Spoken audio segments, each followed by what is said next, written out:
ঠাকুর, আমি আমি কেন এরকম স্বপ্ন দেখলাম? কেন কেন? আমি বারবার নিজেকে বুঝিয়েছি যে এটা কিছু নয়। ভাতবাবুকে তো আমি চিনি, তাকে আমি নিজের থেকেও বেশি ভরসা করি। তবে এরকম স্বপ্ন কেন দেখলাম আমি? কেন আমার মনের মধ্যে এরকম কুচিন্তা এলো ঠাকুর? কেন?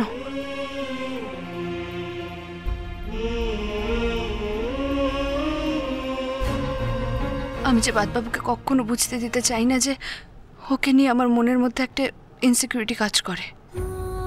তবে আমি কেন এরকম স্বপ্ন দেখলাম? কেন? ঠাকুর ঠাকুর, তুমি তুমি কি চাইছো?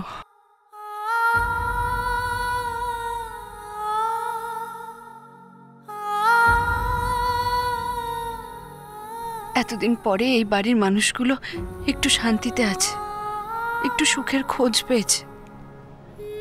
তবে কেন আবার আমার মনে এসব কুচিন্তা আসছে? ভাতবাবু এত ভালো একটা চাকরি পেয়েছে, আমরা তো সবাই বেশ ভালোই আছি। তাছাড়া আমার ভাতবাবু কখনো এরকম কাজ করতে পারে না, কখনো না। আজ তো তোমার জন্মদিন, আজ তুমি কাউকে কিছু না বলেই বাড়ি থেকে বেরিয়ে এলে? না মানে আমি বুঝতে পারিনি উনি এরকম কাজের নাম করে, এই সারপ্রাইজ। কিন্তু কিন্তু ম্যাডাম, ওই মালিনী ম্যাডাম, উনি কি চাইছেন? কি উদ্দেশ্য ওনার? সত্যি তো ভাতবাবুকে নিয়ে উনি একটু বেশি মাতামাতি করছেন। সবকিছুতেই ভাতবাবুকে জড়াচ্ছেন উনি, কিন্তু কেন? রিভুর মতো একটা ছেলের ওয়াইফ হওয়ার যোগ্য তুমি? তোমার সাথে সারা জীবন কাটাবে কেন বলো তো? ওকে আমি ভালো রাখবো, ওকে আমি খুব যত্নে রাখবো, আমি ওর সব স্বপ্ন পূরণ করব।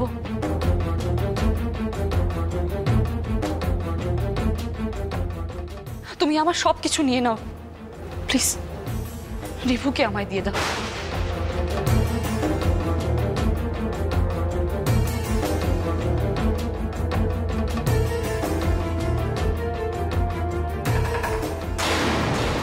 উনি তোমার স্ত্রীকে বাড়ির সবার সামনে যা নয় তাই বলছে, আর তুমি চুপ করে দাঁড়িয়ে রয়েছো, সব শুনছো। ও কিছু বলবে না জয়ী, ওকে আমি কিনে নিয়েছি,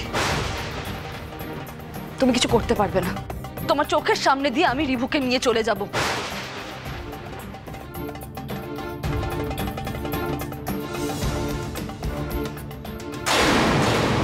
না না না, আপনি বুঝতে পারছেন না, এই প্রবলেমটা আমাকে সলভ করতেই হবে। এই ক্রিমিনালগুলোকে যদি শেষ না করা হয় তাহলে এরা গোটা সমাজটাকে শেষ করে দেবে। একটা ভয়ঙ্কর চক্র চলছে এখানে। বাচ্চা বাচ্চা ছেলেমেয়েদের হাতে ড্রাগস তুলে দিয়ে তাদেরকে মৃত্যুর দিকে ঠেলে দেওয়া হচ্ছে, তাদের ভবিষ্যৎটাকে নষ্ট করা হচ্ছে। আর এই চক্রটা ঠিক কতটা সক্রিয় সেটা আমি এখানে আসার পর বুঝতে পেরেছি। লোকাল প্রত্যেকটা কলেজে রেগুলারলি এরা ড্রাগ সাপ্লাই করে। কাদের মাধ্যমে এই কাজটা হয় সেটা আমি আইডেন্টিফাই করতে পেরেছি।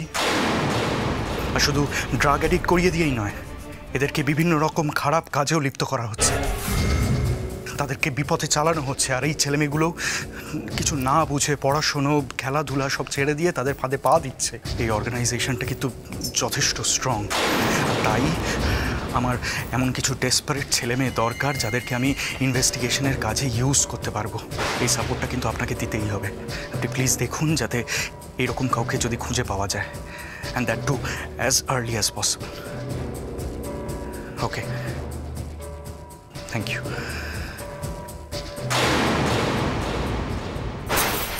কে কে ওখানে?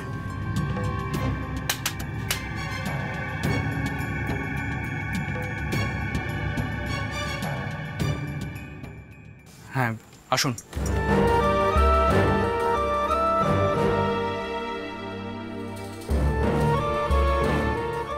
আচ্ছা, আপনি কি আমি জানলায় একটা শব্দ শুনলাম।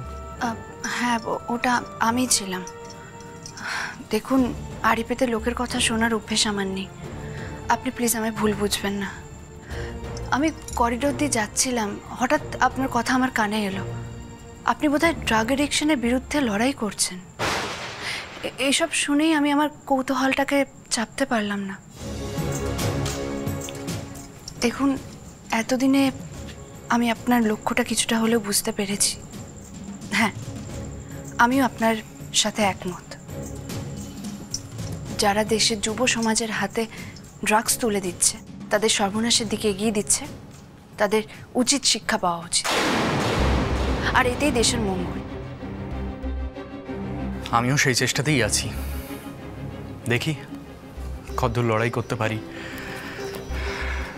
আমার ইনভেস্টিগেশনের কাজ আমি অনেকটাই গুটিয়ে এনেছি, কিন্তু এবারে আর একলা কাজ করা সম্ভব নয়। এবারে আমার সাপোর্ট দরকার। হ্যাঁ, সেটা শুনেই তো আমি আপনার কাছে এলাম।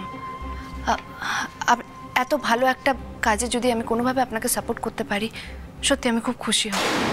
আপনার কীরকম সাপোর্ট লাগবে বলুন? আমি শুনছিলাম আপনার ইনভেস্টিগেশন করার জন্য কাউকে দরকার। আসলে আমার এমন কাউকে একজনকে দরকার, ছেলে বা মেয়ে, যাকে আমি কলেজে স্টুডেন্টদের সঙ্গে মিশে যেতে বলতে পারবো, আর তারপর সে ওই ড্রাগ এডিক্ট ছেলে মেয়েদের সঙ্গে মিশে মেন যে এই চক্রে চাই, তার কাছ থেকে আমাকে ইনফরমেশন বার করে এনে দেবে। আচ্ছা, তার জন্য খুব সাহসী আর প্রচণ্ড ইন্টেলিজেন্ট কাউকেই আমার দরকার। আমি কনসার্ন অথরিটিকে বলতেই পারতাম স্পেশালাইজড কাউকে পাঠাতে, কিন্তু হ্যাঁ, তাহলে আপনি বললেন না কেন? সেক্ষেত্রে অনেকটা দেরি হয়ে যাবে, আর সে যদি বাইরের কেউ হয় তাহলে সে এসেই এখানে এই পরিবেশে যদি মানিয়ে নিতে না পারে তাহলে খুব প্রবলেম হয়ে যাবে। সেটা তো একটা প্রবলেম বটেই। সেই জন্যই আমি স্থানীয় কাউকেই চাইছিলাম, যাকে আমি চট করে কাজে লাগাতে পারবো। বুঝেছি। আপনি তো জানেনই আমি লাস্ট দুটো অপারেশনে আনসাকসেসফুল হয়েছি, আর সেই কারণে ওরা যথেষ্ট সতর্কও হয়ে গেছে। আমার হাতে সময় একদম নেই জয়ী। আমার এমন কাউকে দরকার যাকে আমি চট করে কাজে লাগাতে পারবো। আপনি কি কাউকে জানেন, মানে যে আমাকে এই কাজে একটু সহযোগিতা করতে পারবে? আমি? প্লিজ প্লিজ একটু ভেবে দেখুন না, তাহলে আমার সত্যি অনেকটা উপকার হয়। দাঁড়ান, একটু ভেবে দেখি আমি।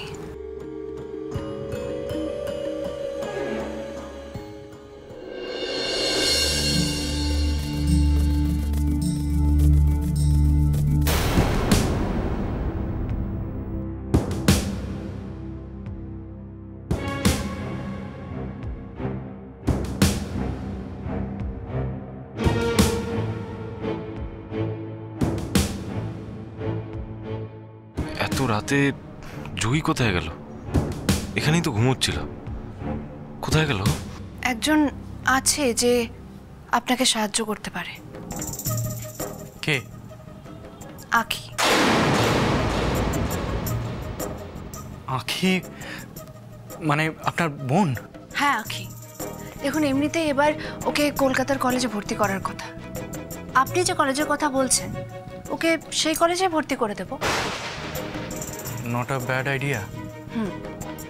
আখি অ্যাডমিশন নেওয়ার পরেই নিশ্চয়ই কলেজের ড্রাগ চক্রের লোকেরা ওকে নিজেদের দলে ভেড়ানোর চেষ্টা করবে, আর আখিকে সেই সুযোগটাই কাজে লাগাতে হবে।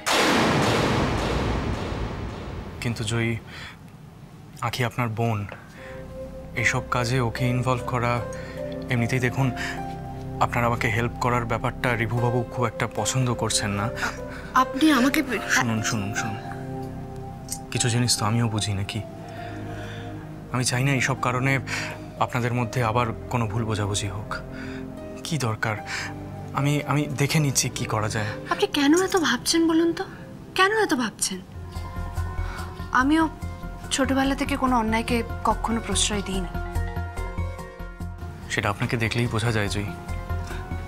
ছোটবেলা থেকে আমিও খেলাধুলো করেছি, তাই আমিও চাই দেশের ছোট ছোট ছেলেমেয়েরা পড়াশুনো করে, খেলাধুলো করে সুস্থ জীবনযাপন করুক, সমাজের কাছে মাথা উঁচু করে বাঁচুক। কিন্তু আপনি যাদের সঙ্গে লড়াই করছেন, তারা সেটা কিছুতেই সম্ভব হতে দেবে না। তাই আমাদের তাদেরকে আটকাতেই হবে। শুধু এই শহরে নয়, গোটা বিশ্ব থেকে ড্রাগের অভিশাপ আমাদের নির্মূল করতে হবে।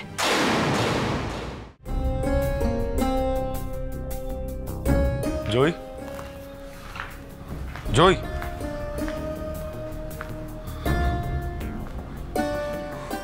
জয় কোথায় গেল? জয় না, এখানেও তো নেই। তাহলে গেল কোথায়? এই কাজে প্রত্যেক সচেতন মানুষকে এগিয়ে আসা উচিত। আমিও সেটা চাই, আর আখিও সেটাই চাইবে। কারণ এই অন্ধকার জগৎটাও অনেক কাছ থেকে দেখেছে। বিবি যেভাবে আখিকে একটা নোংরা পাকে জড়িয়ে দিয়েছিল, থ্যাঙ্ক গড যে আখি সেখান থেকে বেরিয়ে আসতে পেরেছে, বেরিয়ে এসে জীবনের মূল স্রোতে ফিরতে পেরেছে। আর আপনিও আখিকে আবার সেই জগতে ফিরিয়ে যাওয়ার থেকে বাঁচিয়েছেন।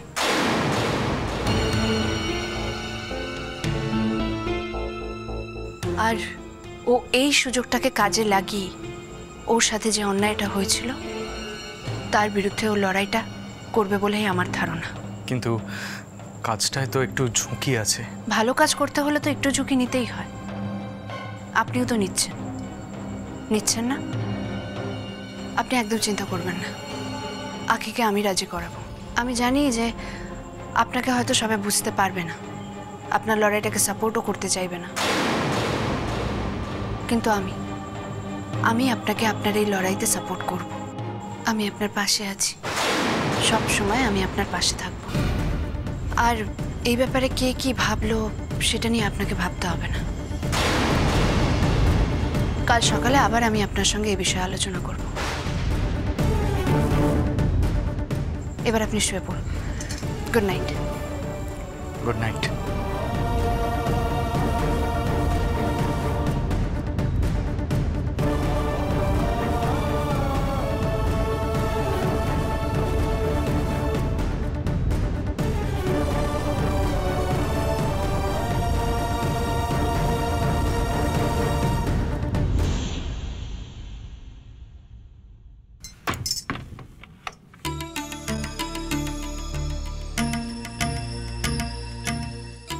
বাদবাবুকে কাল সকালে বলতেই হবে যে অর্চবাবু আসলে কি করতে চাইছেন।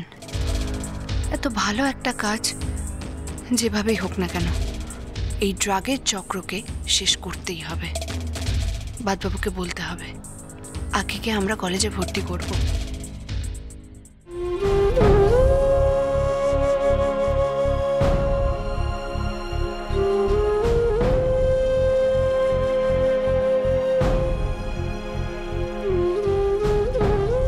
এখনই কি ডেকে একবার বলবো?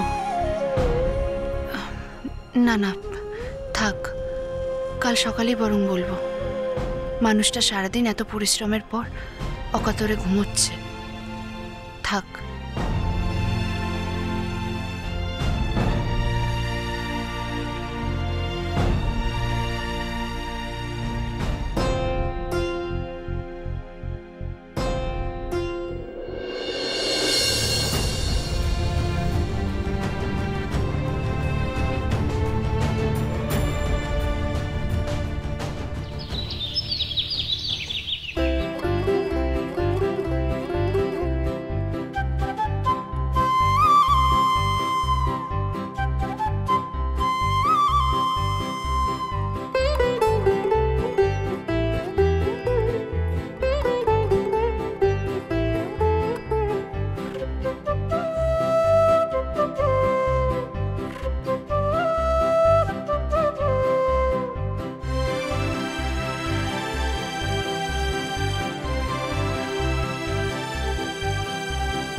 ছোট বৌমা, তুমি এত তাড়াহুড়ো করছো কেন? মা, আজকে প্রিমিয়ার লিগের মিটিং আছে। কোন টিম কোন প্লেয়ারকে কিনবে সেই নিয়ে আলোচনা আজকে। কি বলছো জয়ী? আজই সব প্লেয়ারদের নিলাম হবে? শেষদা ভাই, সেটা তো জানি না যে আজকে প্লেয়ারদের নিলাম হবে কিনা, তবে আজকেই কোন টিম কোন প্লেয়ারকে কিনছে সেটা নিয়ে আজকে একটা বড় ডিসিশন হবে। হয়তো এই ব্যাপারে আজকে একটা গাইডলাইনও ঠিক করা হয়ে যাবে। ও, তাছাড়া আজকে আমাকে ফেডারেশন থেকে ফোন করেও আসতে বলা হয়েছে, তাই এত তাড়াহুড়ো করছি। মা, ব্রেকফাস্ট রেডি আমার। হ্যাঁ, এই তো সমস্ত কিছু রেডি হয়ে গেছে, তুমি এসো বসো, আমি তোমার ব্রেকফাস্ট রেডি করছি।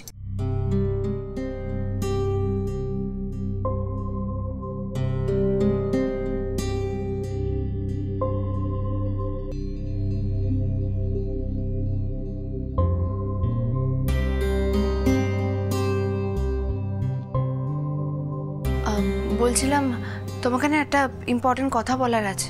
দেখো আমার এখন অফিসের তাড়া আছে, বেশি কথা শোনার সময় আমার নেই, সরি। তোর কি হয়েছে বলতো? কাল তো ঠিক টাইমে এলি না, কেকটাও আমরা কাটতে পারলাম না। আচ্ছা জয়ী, কালো কেকটা ঠিক টাইমে কেটেছিল তো? হ্যাঁ, ওই 12টা বাজে 2 মিনিট আগে এসেছিল, তখনই কেক কাটলো। তাহলে তো সব ঠিক আছে। জয়ী কেক বানিয়েছে, রিবু সেটা কেটেছে, জয়ী নিজে হাতে ওকে খাইয়েছে, পুরো সিচুয়েশনটাই বেশ রোম্যান্টিক ছিল, ভালো। তবে রিবু একটা কথা বলবো, দেখ আমি জানি তোর নতুন অফিস, তুই ব্যস্ত, চাপের মধ্যে আছিস, তাও মানে চেষ্টা করবি এইসব স্পেশাল দিনগুলো ফ্যামিলিকে সময় দিতে। আসলে কি বলতো, তোর জন্মদিন ছিল, তুই ছিলিস না, মানে কালকে বাড়ির পরিবেশটাই না পুরো নষ্ট হয়ে গেছে। মানে কি বলতে চাইছিস কি তুই? আমার জন্য বাড়ির পরিবেশ নষ্ট হয়? আচ্ছা শেষ দামে তুই এই কথাটা বলতে পারলি? তুই কেন বুঝতে পারছিস না? একটা কথা বোঝার চেষ্টা কর, আমি যেই জবটা এখন করছি এর প্রতি আমার একটা দায়বদ্ধতা আছে, একটা কমিটমেন্ট আছে, সেটা আমি কখনো অস্বীকার করতে পারি না। Please try to understand. রিবু 1 minute.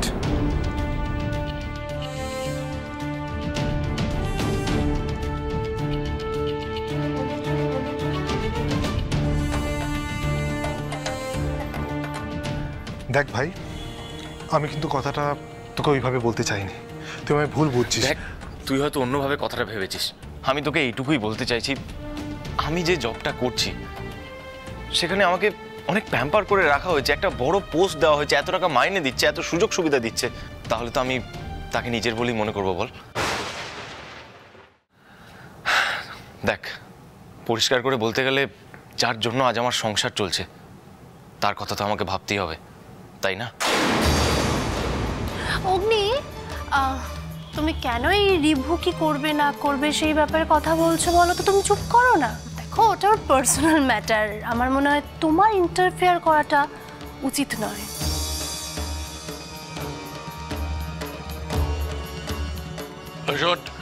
Review যখন বলছে ও জরুরি কাজ ছিল, নিশ্চয়ই জরুরি কাজ ছিল, এই নিয়ে আর কোনো আলোচনার দরকার নেই। আর তাছাড়া ও তো রাত 12টার আগে এসে কেকটা কেটে দিয়েছে, এটাই তো যথেষ্ট। হ্যাঁ ছাড়ো না শেষদা ভাই, কাজই তো আগে, কাজটা ভালো করে না করলে কি করলে চলবে বলো?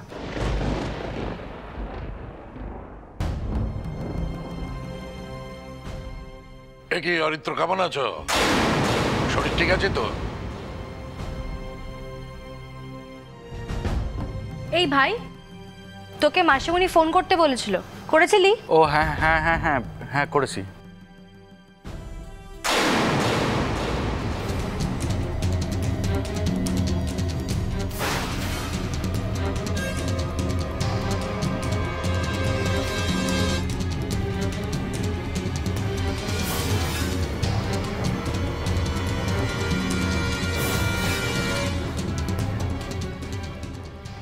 জয়ী আর অরিত্র কি এমন গোপন পরামর্শ করছে?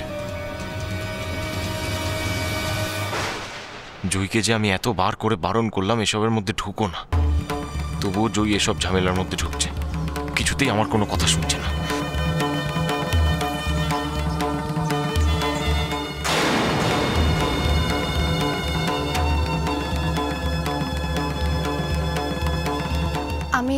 আমি একটু আসছি।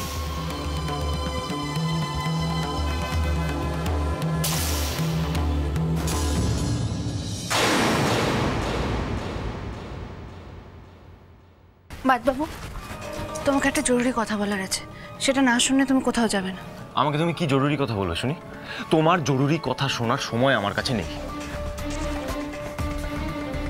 সব থেকে বড় কথা, এখন তো তুমি অনেক ম্যাচিওর হয়ে গেছো না, অনেক বড় হয়ে গেছো, নিজের ডিসিশন নিজেই সব নিতে পারো।